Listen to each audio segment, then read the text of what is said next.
Well, gosh, thank you. I'm really excited to be here today talking with some of our colleagues at private institutions. So thank you for your time, gentlemen. Let me introduce to you Dr. George Williams. He is the Vice President for Student Affairs and an Assistant Professor at Our Lady of the Lake University in San Antonio. So a very long drive up here. Appreciate the time. One of the things I really want to share with you, especially because of the comments that we just heard from our colleague Norma at UT Austin. So Dr. Williams has won Teacher of the Year in the school district of Hillsborough County when he worked there, and also the Presidential Luminaria Award for Diversity. So something to keep in mind, very important as we proceed in our work. Also, immediately to my left, Dr. Edward Berger is the president of Southwestern University and a professor of mathematics. Why was there a pause? That was me being impressed. I see. Okay. Shock and awe. He is author of more than 70 research articles, books, video series, and delivered more than 700 addresses worldwide, including Harvard, Princeton, Microsoft, the World Bank, and the National Academy of Sciences. So very happy to have you speaking about the employer connection here this morning. And he also has a regular podcast on NPR called Higher Ed. Wink, wink, nod, nod for Ed Berger, in case it wasn't clear. Okay, so I'm going to briefly introduce the topic. So as you have heard this morning, we have a goal in the 60 by 30 text plan called the Marketable Skills Goal. And when the planning committee was thinking about devising 60 by 30 text, they really felt the need to include this goal because of the national discussions around graduate employability. And we heard some about that this morning. So we know that employers are looking for more than harder technical skills. They really need staff who can communicate, synthesize, and improve information. And that's what we often call soft skills. What I just described are many of the skills that liberal arts and humanities students accrue in their programs. So graduates who can market themselves are in the best position to get a good job, that what you heard about this morning that parents really want, and students too, to get a good job. Sometimes this is a matter of calibration, where industry and higher ed need to speak the same language. Sometimes it's a matter of just really helping students articulate what they can do. Headlines that cast higher education in a negative light continue. They were happening in 2014 when we were thinking about when the Higher Education Committee was creating this plan, and they still persist. It's also being tied into the student debt crisis, and is college worth it? And one of the things the Marketable Skill was designed to do was sort of address that and change the narrative to show the value of higher education. So I think we're going to really focus on that as part of our panel this morning. So, Dr. Berger, I would like to start with you. You have a postgraduate survey for Southwestern's class of 2018, which shows an impressive 91% of your graduates employed or found in higher ed or graduate school. And your Division of Humanities outpaced all of your other academic areas. What is your secret to success? Well, first of all, it's great to be with you, Ginger and George. There's no secret. I think that when you think about what education is supposed to be in its purest form, it's to foster an individual to figure out the puzzle of who they are and what their vocation could be moving forward. And the fact that we do well in the humanities really shouldn't mean anything, because the reality is that the major or your focus should not be as essential as the growth of your own creativity and your own thinking and your own mind. So at Southwestern, our focus is really on thinking, creating, and connecting ideas together. And you can do that in any discipline and then go on and have a vocation basically in any career. So the thing that I think is important, and this is why I think we see a lot of success across the different areas of human thought, including the humanities, is because it's about having these high impact experiences. And I was thrilled that Norma was suggesting that UT is kind of embarking on this as well. We actually have a commitment that every student will have at least 1 or 2 high impact experiences before they graduate, which includes this unpaid internship thing so that students who do not have the resources to have a really meaningful experience will be able to do that, and Southwestern just basically pays them for it. And over the past few years, we now have the entire campus doing some kind of internship, which is really, I think, transformed, including individuals who are in the humanities. And I think that that's where we're seeing a lot of action. Wonderful, thank you. Dr. Williams, so Our Lady of the Lake University hosted a campus-wide training on 60 by 30 texts with an emphasis on the marketable skills goal in August 2018. I know because I got to go. So can you tell us, how has your campus stayed focused on integrating the marketable skills goal in your work? Yeah, thanks, Ginger, for the invitation and also for the presentation that you offer all of our faculty and staff. This was an extraordinary opportunity for our campus to have in a room faculty members as well as student affairs folks, as well as athletic coaches, in a room together to talk about marketable skills and being able to find some synergy surrounded by that. And so thanks again for your help and support. During that time, actually, I'm not sure if I told you, but we also invited employers as part of those conversations to also have a very intimate time with our faculty members to discuss ways in which they're looking for marketable skills within their job industries and things like that. And so it was a very much authentic event, and we're really continuing those efforts. And speaking to your question, one of the things, and I definitely appreciated Norma's presentation earlier as well, because one of the things that we've decided to do is continue with that by including it in our strategic plan. We know the importance of, if it's not written down, then it does not exist. And so our president is very, very clear about ensuring that those marketable skills are infiltrated throughout our strategic plan. In addition to that, we decided to include on every syllabi, there is some sort of outcome related to marketable skills. And so once you've downloaded a syllabus or syllabus, you'll be able to actually identify what that marketable skill is after the student has completed the particular course. In addition, we've not only included in the strategic plan, but we also involved our board of trustees in these conversations.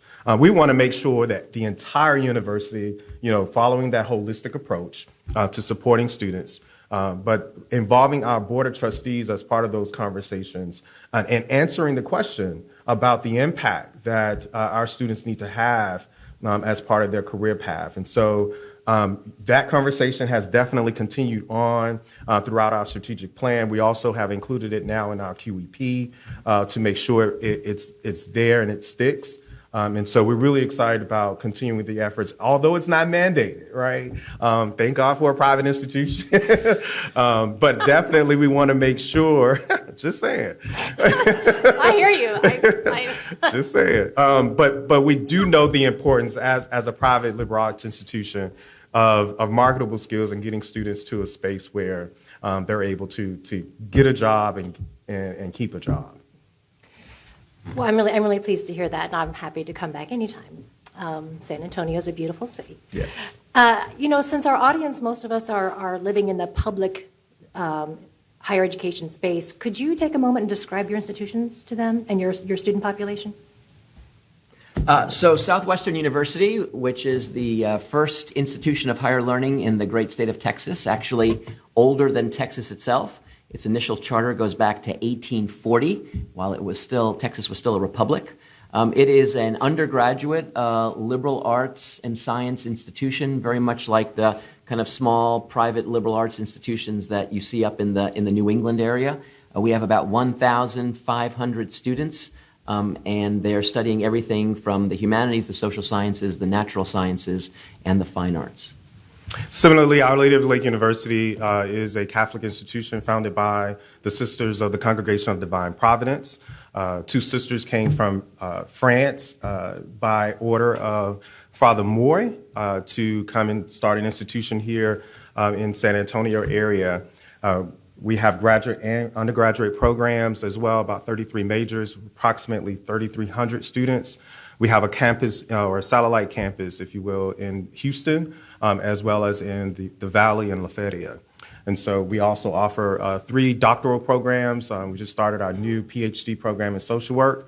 online. And so continuing those efforts and missions from our CDPs of social justice and service learning.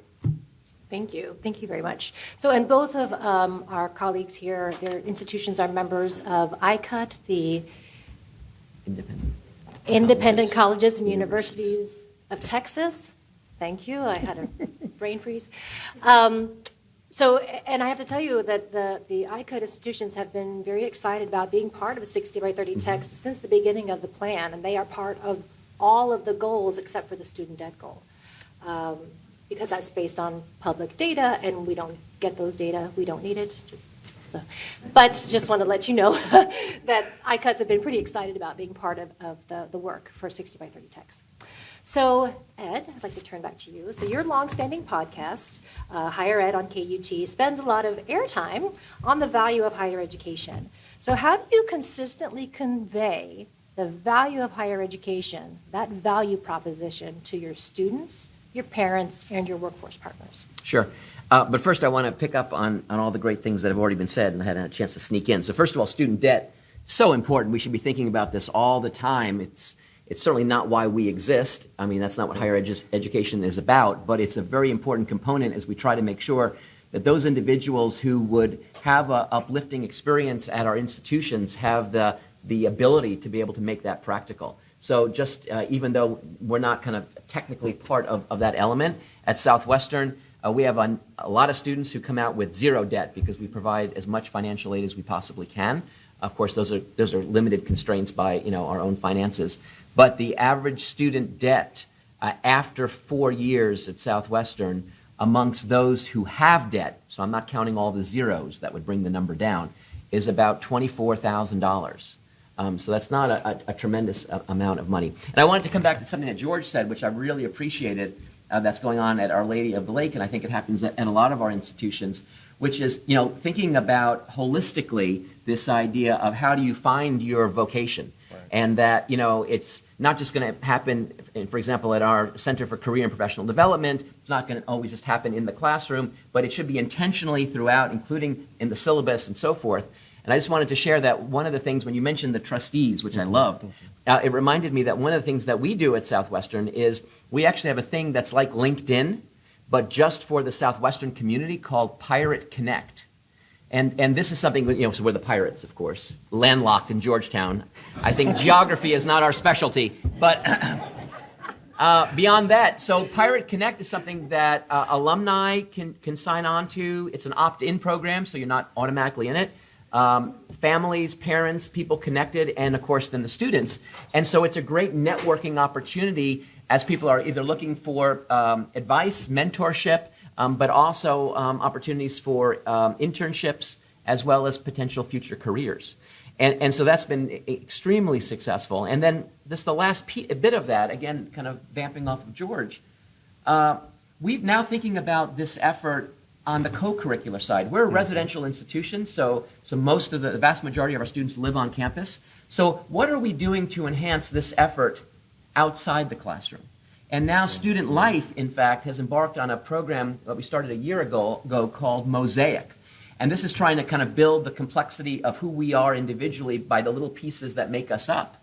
And we talk a lot about finding your voice, basically branding yourself, not in a kind of a marketable way, but just figuring out who you are, what you believe in, what your values are, what's important to you, and then learning how to empathetically listen to each other, which is something, boy, I think our world could use a little more of, that it's okay for us to disagree, but we can learn from each other, and as long as, we're not being hateful, let's try to grow, even if we end up still not agreeing. And I think that these are opportunities that teach kind of skills that we do need in the workforce, and frankly, even beyond the workforce, just being good citizens in this country.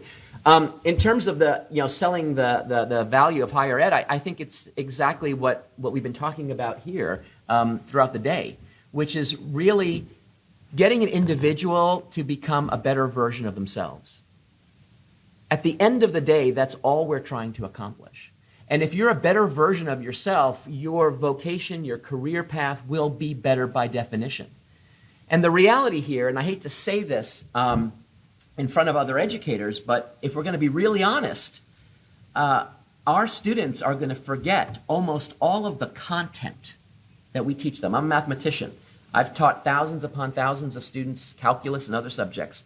And I know that if I randomly pick a student from even, forget about 10 or 20 years ago, how about from, a few months ago, right? They're not going to remember the technical details of calculus. So what is the point of our whole entire enterprise? It's exactly this entire conversation of these days, which is it's about trying to inspire people through the various disciplines to find their own way to think in a more effective way, to be able to take that thinking and see the world in a more robust and focused way, and then to look for opportunities and solutions to issues that are out there. And that is exactly what the workforce wants. And so that needs to be the focus. And so when George is saying that it's on the syllabus at Southwestern, we talk about how it's important to think through every single discipline.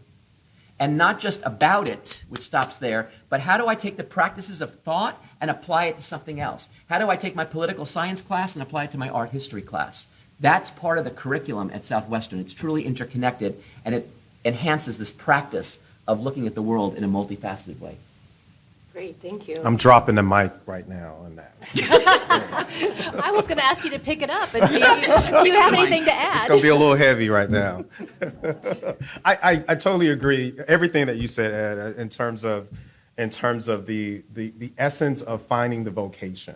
And that's what our mission at Our Lady of the Lake does, is not only creating the holistic aspect of a student, but definitely ensuring that they have a purpose, a higher purpose, so that they can be citizens of this country and this world. So ditto, ditto, ditto to all of that. Do you know, when I was a little kid as a mathematician, professor, I really thought that if you talked about some of these meta issues about what you believe, and it could be as deep down as kind of spiritual or religious issues, but it doesn't have to be, just values, ethics, morals, kind of who you are, what you stand for. I would have thought that is something that should not be part of one's formal education. That's like for your mentors, your family, your ministers. Yeah. And I completely have changed my point of view, which is that I think with intentionality, that has to be part of one's education. I don't know how you do it. I can't say it's a thoughtful process or a thing with the soul or the heart. Everyone has to figure out how they get there. But I think that we need to have spaces, informal education, where students are challenged to basically continue that journey.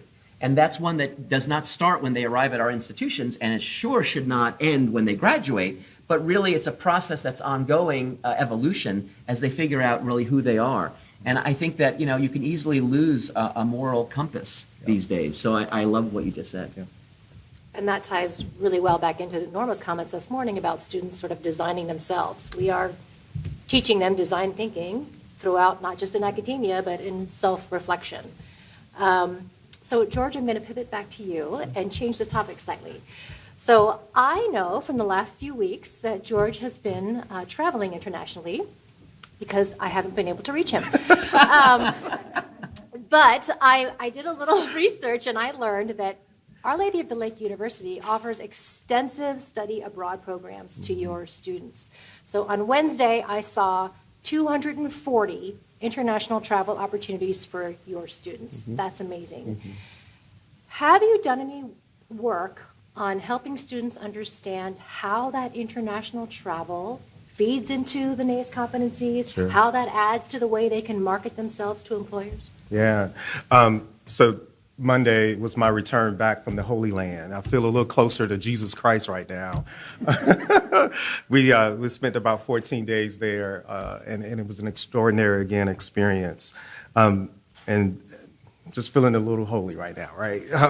But anyway, so, and then also 3 years ago, we took some students to France to also visit the mother house of Our Lady of the Lake University, which was another great experience, and they got culture and connected with that. We all know that study abroad programs are very much important, and it's really a strong fabric to academic success. One of the things that we've done is we changed it up a little bit to start reinforcing more of the faculty-led programs. We find that if we send students over by themselves with some sort of sense of what that looks like, without it being faculty supported, then the success is not necessarily as greater. And so providing a faculty-led study abroad program is something that we're actually doing now to continue the connection, continue the conversations, and really changing the culture on the marketable skills and also just the experiential learning period. And so one of the things that we've done, again, is we've taken students to London every year or every semester, actually, as part of a course. We know that as long as it's a part of the course, it's connected to their marketable skills and are able to continue the efforts of just exposure, right, and worldwide exposure. And so that's something that we're doing now to kind of help reemphasize the importance of branding yourself and then also finding that vocation and purpose in life. And there's something else, if I can Sure. vamp off of George. You know, I'm a big fan of uncomfortable learning, Yeah. which doesn't maybe always sound kind of like, oh, that's a nice thing to do. But of course, we know that we are constantly finding ourselves in situations where we're just out of our comfort zone. And we have to get on the other side of that one way or the other. And so looking for opportunities to actually make students uncomfortable is something that I value. And study abroad is just one of many ways to do that. And I love what George is saying and what Our Lady of the Lakes is doing, which is to also have special programs that involve the home faculty. Right. I think that's so important because, listen, there are study abroad trips to Australia where basically all the student does is explore all the different types of beer that's available. And so there are those kind of study abroads too. But to have something where there's really a rich, robust intellectual component is really strong, and we have some of those as well. But I also love the idea of that individual going to a real program by themselves and being entirely uncomfortable. Right. And you know, we have a London program that we have in the fall where we bring about 30 students over and 2 faculty. It's a semester in London. And the great perk is that, you know, you're with people that you know. Right. That's also, I think, a negative because it's, you know, I feel comfortable because George is next to me. And if I'm by myself, now I've got to find my way, especially if I'm in a place where the language is not necessarily a native language of mine. And I think that it also builds a lot of empathy and understanding for just the fact that not everyone is exactly like I am. And I think that that's a very important lesson when you think about vocational things and just working with teams, that kind of dynamic. We think about these sometimes as soft skills, but I would argue they're probably the hardest skills around. Right. Thank you for that. Although I'm pretty sure I can come up with the marketable skills for that bigger program. I'm sure. Just need a little time. Thank you. An article. We're filming this, Ginger, by the way, so that little clip will be on Twitter later today. I actually don't drink beer. I'm just saying that I could come up with the marketable skills because I've really mastered this idea of marketable skills.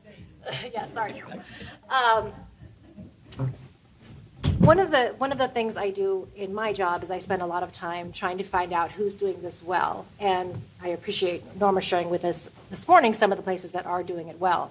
But one of the reasons we invited you both here is because we believe that you are doing this well.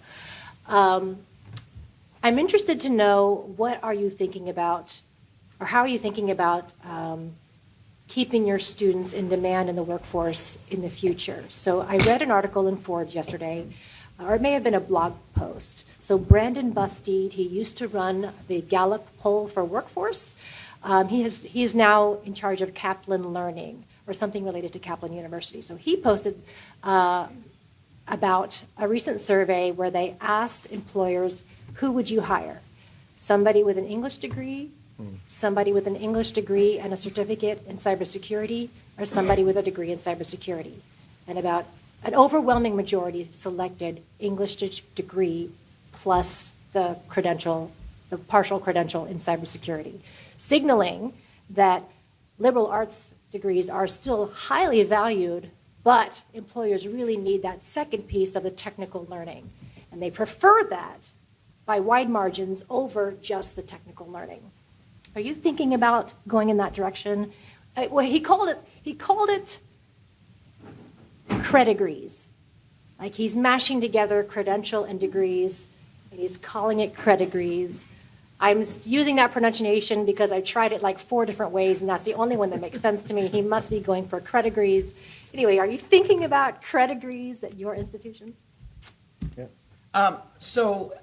Yes and no. I mean, we definitely want to make sure that we're offering opportunities for students to be able to grow intellectually in fields that interest them. So, I mean, we now have pre-engineering, we have business, we've got communication studies, we've got education. So there are these kind of vocational opportunities. We also have a thing called design thinking, so that, you know, an individual can actually experience kind of engineering from a very, very broad, almost liberal arts point of view.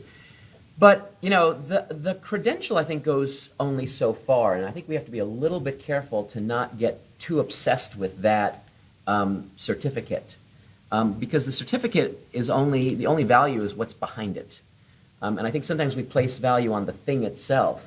You know, I'm really, really excited about the 60 by 20 thing that's going on here in Texas, and I think that is going to be an existential change for our state and hopefully lead the country to look for opportunities.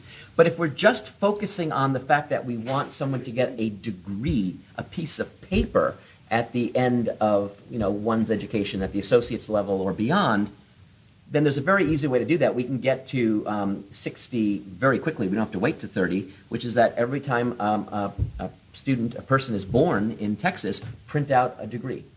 I mean, so that's an easy way to get there really fast. You can easily get to 60.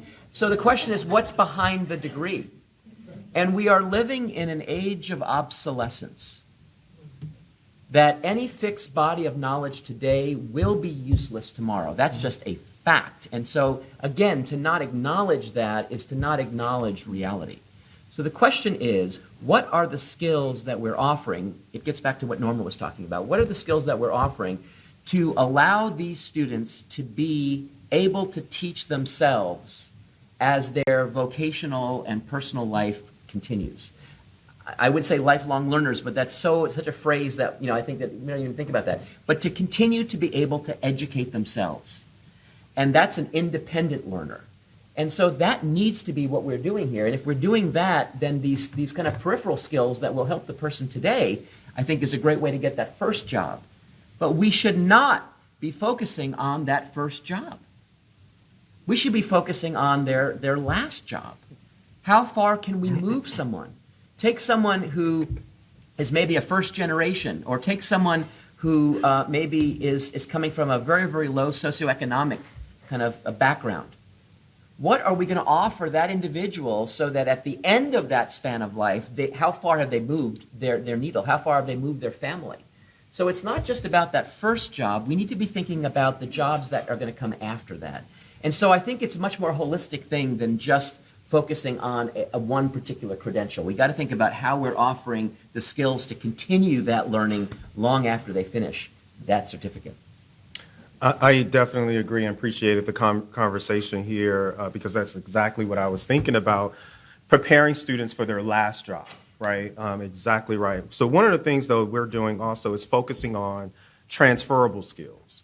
And, you know, as mentioned earlier, students will have many opportunities to have various careers. And so really preparing students for what are those transferable skills and what does that look like to continue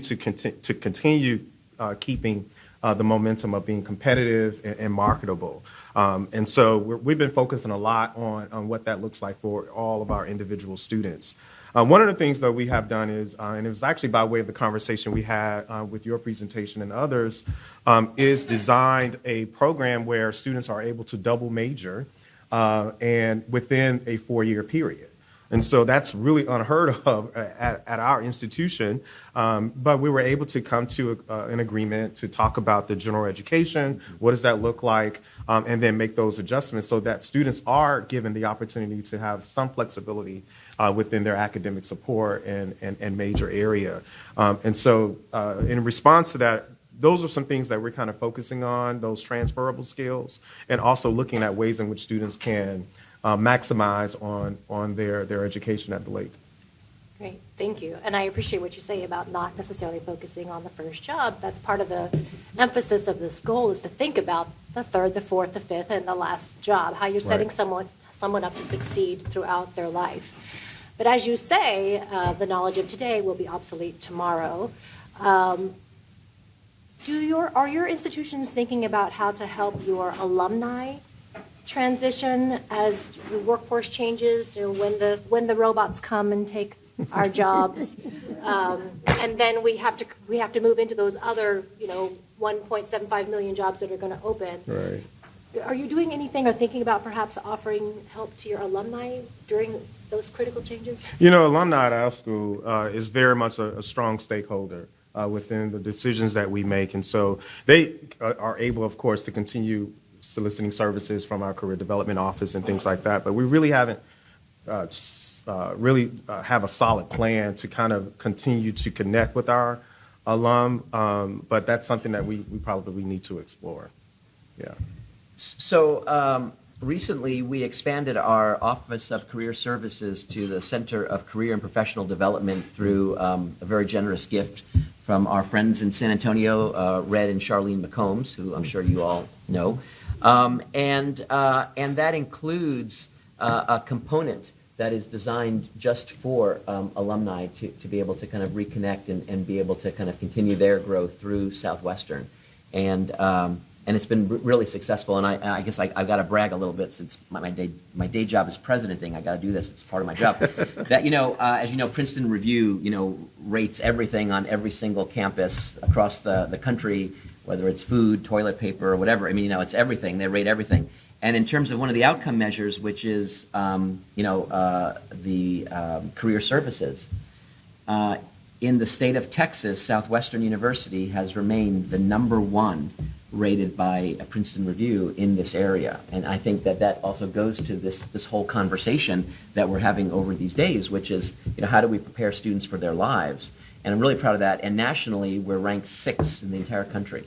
Little teeny Southwestern with 1,500 students, but when you commit to that focus, kind of what Texas is doing here with 60 by 30, you can see those kind of results. And so we're very, very proud of that. Wow, that's great. Thank you.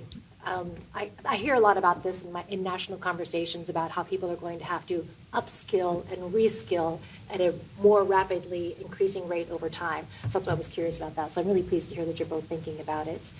So let's, as you know, this audience is, the invited audience is largely trustees and regents, many of whom are new in their roles. So let's pretend for a moment that this is a meeting of your board or your regents, and you had a chance to ask them for something to help you in this work. What would you ask them for? Besides money. Right. I was just going to say, I went straight there. Number 1 is money. You're asking for our second answer. Okay, yeah. Sure. Okay, good. All right. What would be your second answer? The first answer is easy. Absolutely it is. Engagement and that authentic engagement is something that we really need to have. It's one thing to come every quarter to a big room like this and have those discussions about ways in which we can support our students. But we really need the actionable items to happen. And so one of the things, again, what we're doing with our board is we're answering one question, and that is the impact that our university is making on our students to support them. And so we want to make sure that our board are engaged in that conversation, whether it's opening up, I think someone mentioned opening up opportunities for employment or internships for our students, really continuing with those connections and partnerships that they have. So just being present, not only for the quarterly meetings, but definitely being available and open to opportunities to support our students outside the university. And money. No, money is first. And that. And money. Yeah, exactly. In that order. So exactly what George said. I mean, the most important thing that trustees can do, especially new trustees who are kind of joining on this leadership role, is to engage and connect with the students. First of all, it will be the most joyful thing that you do. There is nothing more joyful than engaging with the students of your campus. That's why we all exist, and that's why we do what we do, and that's why, trustees are volunteers. And so the reason why trustees volunteer is because there's some kind of joy, there's something that's uplifting about that. And if you really want to amplify that uplifting joy, engage with students. And don't just show up on campus, have your meetings, and then kind of take off. but look for opportunities to engage. So now we choreograph our trustee meetings so that there's some student event either right before the meeting or during the meeting or right after the meeting, and we encourage all the trustees to engage. And then what George was saying about offering internships and offering opportunities to mentor, we are constantly trying to engage not just the trustees, but all our volunteer alums and whatnot to look for opportunities to really have a meaningful relationship, a mentoring type relationship with our students. And we actually started a thing about 3 years ago where juniors can get into this program where basically once a month they will be connected with a trustee, and they have to connect, and they have to either Skype or talk on the phone, or if they can meet in person if the trustee lives nearby, and get to kind of know each other a little bit. And then at the end of that month, if there's a relationship that wants to persist and there's common interests, great, continue. But the student gets another mentor kind of for the next month. So it's kind of 9 mentors in a year. It's almost kind of like speed dating, if you will, but it's all very wholesome.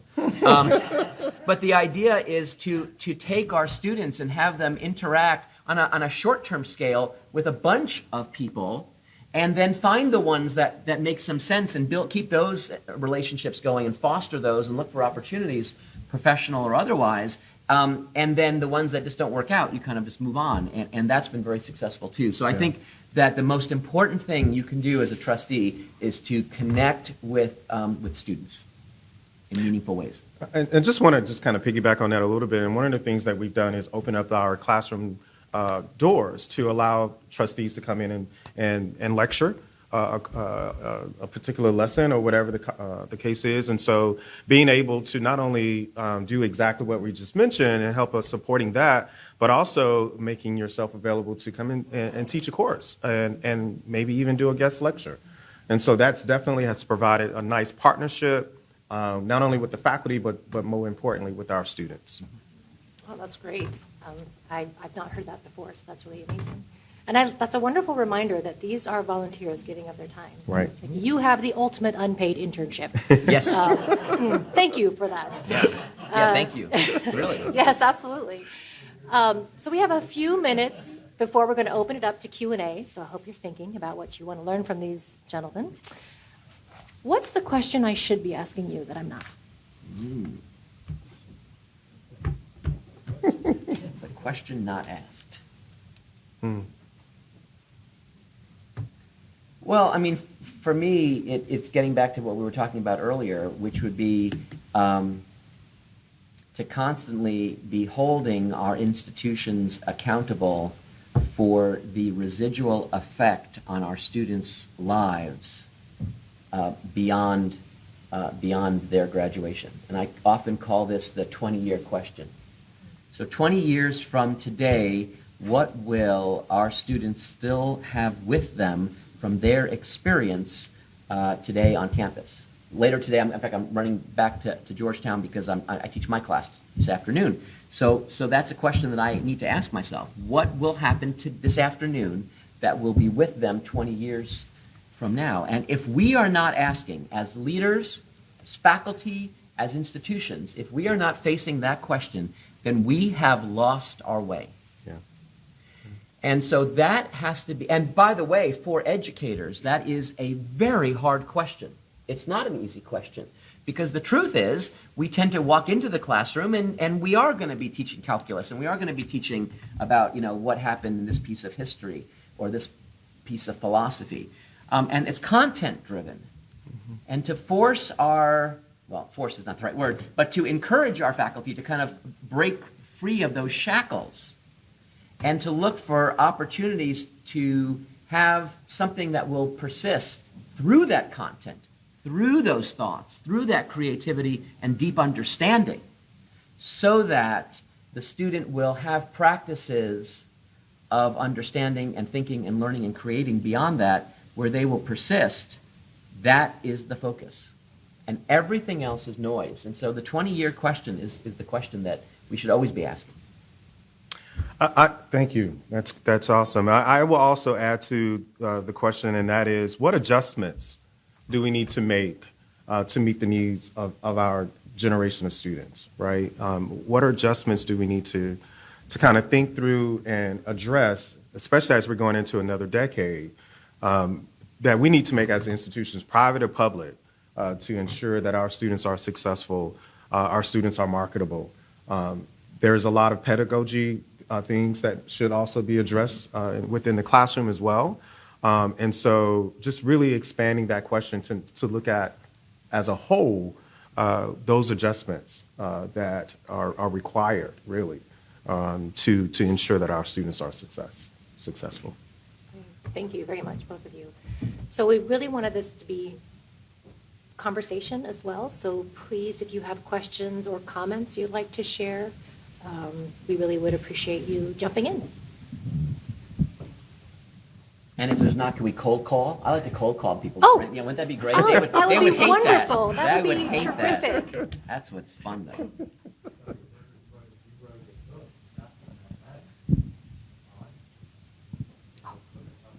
The 5 Elements of Effective Thinking? Yes. Did you read that? And did you like that book? It's been a while since I've read it, but I just connected right now when you were speaking. Well, thanks for reading it. Yes. Yes. I wish I had the microphone so you could have said that you read the book. And Oh, you can take a moment to plug your book. That's fine. no, that's fine. That's why we're here. But thank you. Thanks. It's on. Yes, okay. So Dr. Berger wrote a book, and I've read it. It was a very, very good book. And I'm trying to remember the title because it's been a while, but I know it was written by you because you're the president of Southwestern. That's right. Yeah, it's called The 5 Elements of Effective Thinking. The 5 Elements. Very good. Right. Thank you. So good morning, David Hines, Victoria College, and this is really a comment and kind of I don't know if there's a question in here or not, but my daughter graduated from Southwestern about 2 years ago and had a phenomenal experience. I think she had dinner at your house. Yes, actually. I'm sure she. What's her name? Hines, Hinds, Ellen. But I want to go back to the point about the credit degrees. I don't like putting two words together. I think that's weird, but anyway, I get the concept. Yeah. I think the foundation that was built at Southwestern will serve her through her entire life. A great experience, and I want to talk about just for a minute the foundation of critical thinking and a broad general education and how important that is to all of us. I spent most of my career teaching in technical programs, but having always understood how the gen ed core in community colleges was so important to those associate degrees. And as we pulled back and made institutions more accountable, that general education core is under a lot of stress for technical skills. But then I will also say that after she graduated from Southwestern, she went to Austin Community College and got a GIS certificate and is now working in Broomfield, Colorado on wind farm mapping. She'll rise quickly because she went to Southwestern, but she did get that first job because she got that certificate. So I think there's a really important interplay between the foundation of the general education core and a liberal arts education, and then having that skill to get that first job, getting that internship in that technical skill, because she's got to get from here to the 20 years before we find out how she's doing 20 years from now. So appreciate everything you've done for her at Southwestern, but I know that the technical skills are also important, and I think we often get in this conversation about an either or, and the reality is it's the whole. And Exactly. really appreciate what you've done. Tell her I say hi. I will. I didn't know she was out of Broomfield. That's fantastic. I will tell her. Thank you. Yeah. So I started a tradition when I arrived at Southwestern that every student would be invited to have dinner at the president's table. One table at a time. It seats 18, and I do remember she was there. She graduated a couple years ago, right? Yeah. I invited Stuart multiple times. He never came. By the way, because he's related. His ancestors all were Southwestern graduates, and I kept trying to get him. He would not leave Houston. He leaves Houston for you, but not for me. But he goes to UT Austin, so. Yeah, I don't know what he's thinking. Yes, please, that'd be fine. Thank you both for your comments and your perspective. very refreshing and real. And I think that I'm a product of private higher ed, and I worked at that institution for many years. And what I often heard when we would do these phenomenal things on campus was, well, of course you can do that. You have a small amount of, your student population is manageable. It's easy to scale on your campus.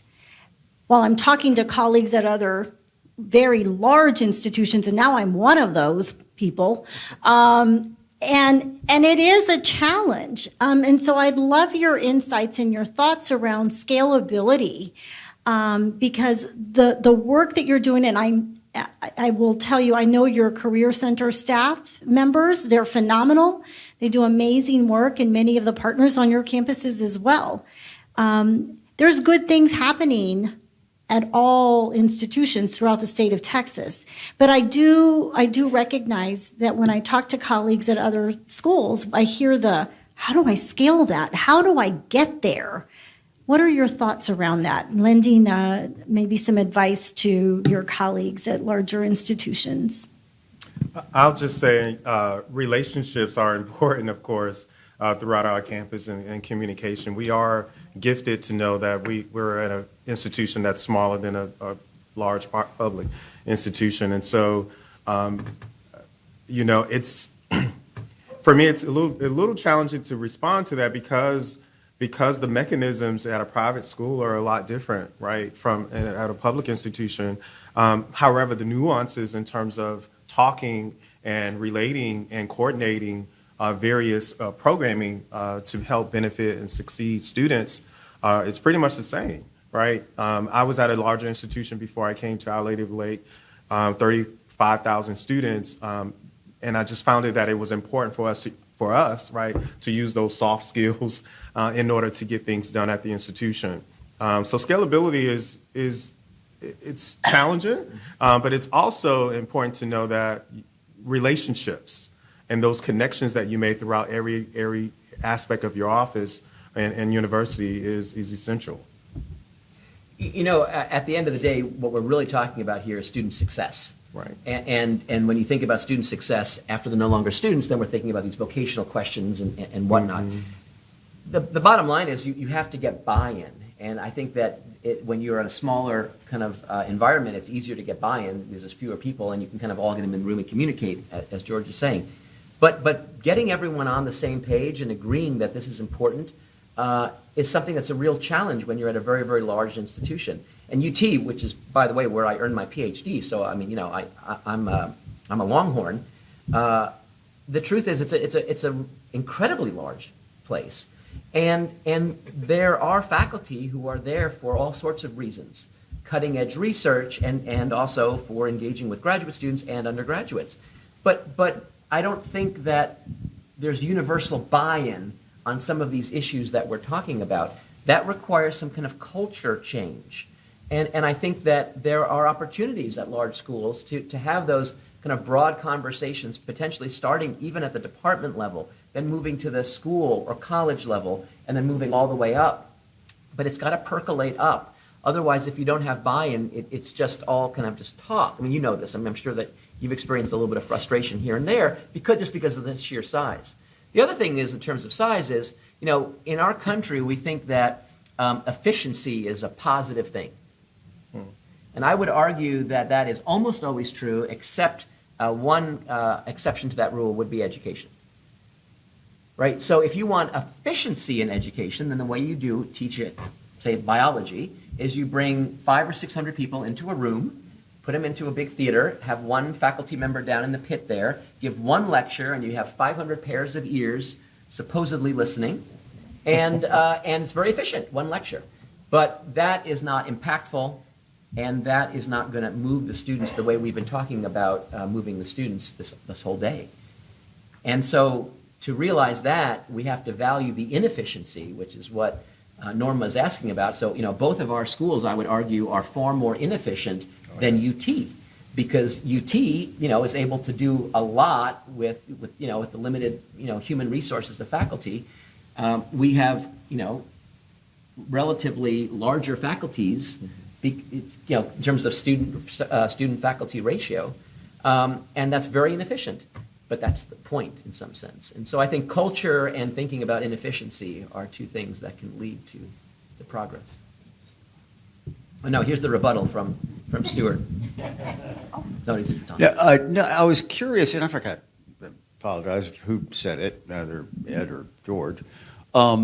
Which one of you had the marketable skills on the syllabuses or syllabi? So we do those outcomes. Okay, could you just go through some courses and then say what is that marketable skill, like government or something? But just give us an idea of kind of concrete connection to what you perceive as a marketable skill. Right. So just like the list that you presented there, Norma, our various disciplines include these outcomes within their syllabi to reinforce the marketable skills. So it can be as low as, not low, but as simple as problem solving skills, and there's a activity and an assignment that's attached to that marketable skill. I don't have a syllabus in front of me to give you the concrete example of what that assignment looks like, but it's very similar to what the list that you provided. Communication, being able to complete teamwork. What's important, though, to know is the marketable skill is also attached to the actual assignment and an assessment. So students are aware that they're also going to be assessed, and there's an assignment attached to this particular marketable skills, and being able to evaluate from there. Yeah, that makes more sense because just sort of government. I mean, in the abstract, you can't really connect it necessarily. Do you mind if I ask Norma a question? So tell us about the flags at UT. Is that connected to marketable skills or not? Actually, that conversation is happening, I think, in the other room. So UT has, these are some of the core classes that all UT students take, and they have been taking, and I'm not sure how long. I'm going to look at my colleague over here, David. Do you know how long they have been in existence? At least 10 years. And so the connection, when the coordinating board said, this is the work that needs to happen across campus, and particularly with every degree program, these courses are core courses that are required for students of all majors. And UT realized that maybe we weren't always calling it out, but we are now. We are calling out the fact that through these core courses, many of them are, they could be more of in the humanities realm, that they resonate exactly and are completely in line with the marketable skills that we're teaching our students. We just weren't talking about it, perhaps, as intentionally as we should have been. Did I articulate that well? I've got somebody from the provost office, just making sure. I very much enjoyed listening to you. I'm a product of liberal arts education in 1970, and back then, BA stood for didn't buy anything. So, and now as a regent of a public university, I'm wondering if the students who have benefited with this hybrid linkage of liberal arts and technical skills, do they become more active alumni? Do they participate with the financial support or so? Because that's always that's kind of the virtuous cycle that when you're talking about getting more money, that's an area of which can possibly generate some needed money. Thank you. I mean, so of course, if someone is realizing success in their career in terms of just the amount of money that they've been able to accrue, that is extremely helpful to the institution, especially if that alum feels that their alma mater had an impact on their life that led to that financial success. I say financial success because there's lots of ways to be successful and not make a lot of money, as all faculty are living proof of.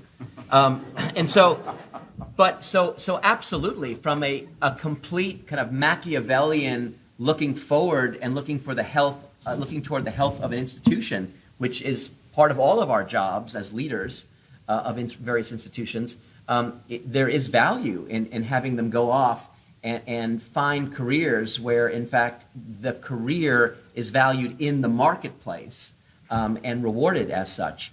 And yes, I would say, I mean, in terms of the relative engagement, from my experience, I would say it's about the same, independent of kind of what people are doing. But in terms of the actual dollar amounts, of course, if someone is having a very financially successful, robust career in business, engineering, the medical arts, they tend to be the ones who will be able to make very significant philanthropic contributions to our efforts, especially when the effort is in line with their values and their interests and something that's important to them either today or they remember back and reflect that was important to them when they were at their alma mater. And I will say that people today, far more than, let's say, a generation or 2 generations ago, tend to like to make philanthropic gifts very surgically. So it's a real challenge to get someone to say, just give to the annual fund, which is just basically going in to help basically, the bottom line of that year's budget, which is extremely important. And even to give to the general endowment is a challenge. But to give to an endowed scholarship, maybe for business or something of that sort, or to give to these high impact experiences that I was sharing earlier for students to be able to have that experience. We just got a $250,000 gift from the HEB Foundation that was deliberately supporting an initiative we have for first generation students before they arrive at Southwestern, programs we started there. So it's much more targeted philanthropy these days. And so it's important to make sure that as you're thinking about this in your various leadership roles, that those targets, those priorities for the institution will resonate ideally with some of your more larger philanthropic donors. The only thing I would really add is Olive Lake University is a strong social justice, service learning, and volunteerism university. And so when our students graduate, they have that level of value that they take with them throughout their work industry. We are seeing more and more of our alum giving back financially. Actually, we just received a large donation from someone on Tuesday. But we also are seeing more of our alum giving back their time and effort. We're seeing more of them coming in the classroom, wanting to do more lecture-based opportunities and really engage with our current student population. And so every now and then we get a little bit of a donation from our alum, but more than likely we are seeing more of our alum spend more time at our university engaging with our students. And so we like to hold on to that, right, as part of a value-added product for the success of our students as well. That's fantastic. And you continue to build your alumni's marketable skills with That's those right. experiences. That's right. Well, we are out of time. Thank you for your time this morning and for listening. We really appreciate it. Thank you. Let's thank our panelists. What a wonderful conversation. Really fun to see you.